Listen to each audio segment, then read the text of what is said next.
नमस्कार। प्रियम भारतम में आप सभी का तहे दिल से स्वागत है। हमने मुगल्स और राजपूतों की युद्ध के बारे में तो पढ़ा ही है। अकबर और महाराणा प्रताप की लड़ाई के बारे में भी हम सब जानते हैं। जब भी हमें भारत के शासकों के बारे में पूछा जाता है तो मराठास, मुगल्स, मौर्य, राजपूत ये नाम हमारे जहन में आते हैं। लेकिन आज मैं आपको एक ऐसे शासक के बारे में बताने वाली हूँ जिसने आसाम पर एक नहीं, दो नहीं, पूरे 600 सालों तक अपना राज किया। ये है असम के अहोम डायनेस्टी, अहोम शासक। अहोम डायनेस्टी एक ऐसी डायनेस्टी है जिन पर हम सभी भारतीयों को गर्व होना चाहिए। 1226 के आसपास पटकाई हिल म्यांमार से अहोम्स भारत आए और यहाँ आकर ब्रह्मपुत्र नदी के किनारे वो बस गए। 1228 में थाई प्रिंस सुकाफा के नेतृत्व में इन्होंने अपना राज स्थापन किया। अहोम्स एक ऐसे शासक थे जिन्होंने उस समय के सबसे बड़े राजा मतलब मुगल्स के पसीने छुड़ा दिए थे। 1615 से लेके 1682 तक इन 60 सालों में मुगल्स ने लगभग 17 बार अहोम्स पर हमले किए और हर बार उन्हें हार का सामना करना पड़ा। अहोम्स की बात हो रही हो और लाचित बरफुकान का नाम न आए ये तो हो ही नहीं सकता। लाचित बरफुकान एक ऐसे योद्धा है जिनके बारे में हर भारतीय को मालूम ही होना चाहिए। लाचित बरफुकान भारत के सबसे ग्रेट आर्मी जनरलों में से एक हैं। लाचित बरफुकान ने मुगलों के विस्तारवादी अभियान को पूर्वी क्षेत्र में रोक के रखा था। 1667 में मुगलों ने पूरी तैयारी के साथ हजारों सैनिक और सैकड़ों नौकाएं लेकर अहोम्स पर हमला बोल दिया था।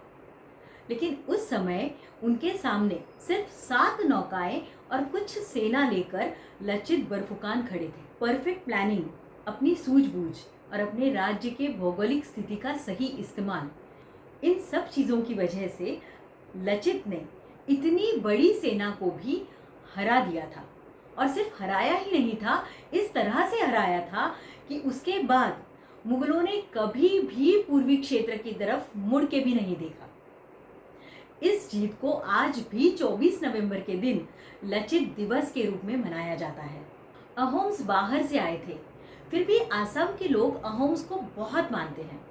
उसकी ये वजह थी कि बाहर से आकर भी अहोम्स ने कभी भी असम के लोगों पर जोर जबरदस्ती नहीं की, अत्याचार नहीं किए, उन पर कभी अपना अधिकार जताने की कोशिश नहीं की, बल्कि वो पूरी तरह से भारत में आकर भारत की परंपरा और भारत की संस्कृति में घुल मिल गए, वो भारत का हिस्सा बने। अहोम्स की राज्य व्यवस्था भी बहुत निराली थी। उनकी राज्य व्यवस्था में 5 मंत्री हुआ करते थे जो इतने शक्तिशाली थे कि वो राजा के कामकाज पर नजर रखते थे और अगर उन्हें ऐसा लगे कि राजा का काम ठीक से नहीं चल रहा है तो उनको ये अधिकार था कि वो उस राजा को अपने पद से हटा सके। आसाम की कला, खान पान, वहाँ की भाषा, संस्कृति, परंपरा, इन सब पर अहोम्स का बहुत प्रभाव है। अहोम्स असम की रग रग में बसते हैं। असम का बिहू नृत्य जो वहाँ की जान माना जाता है वो भी अहोम्स की ही देन है। नॉर्थ ईस्ट, जिसे हम 7 सिस्टर्स के नाम से जानते हैं, भारत का एक बहुत महत्वपूर्ण हिस्सा है और इसके बारे में दुर्भाग्यवश हमें बहुत कम जानकारी है। नॉर्थ ईस्ट के इतिहास जाने बगैर भारत का इतिहास अधूरा है। इसका इतिहास, भूगोल, खान पान, रीति रिवाज, संस्कृति, भाषाएं, इन सब के बारे में हम भारतीयों को जानकारी होनी ही चाहिए। इसीलिए ये विनती है कि इस वीडियो को आप ज़्यादा से ज़्यादा लोगों तक शेयर करें, ज़्यादा से ज़्यादा लोगों तक पहुंचाएं और इसी तरह के और वीडियोस देखने के लिए हमारे चैनल को सब्सक्राइब करें, लाइक करें और शेयर करें। प्रियम भारतम।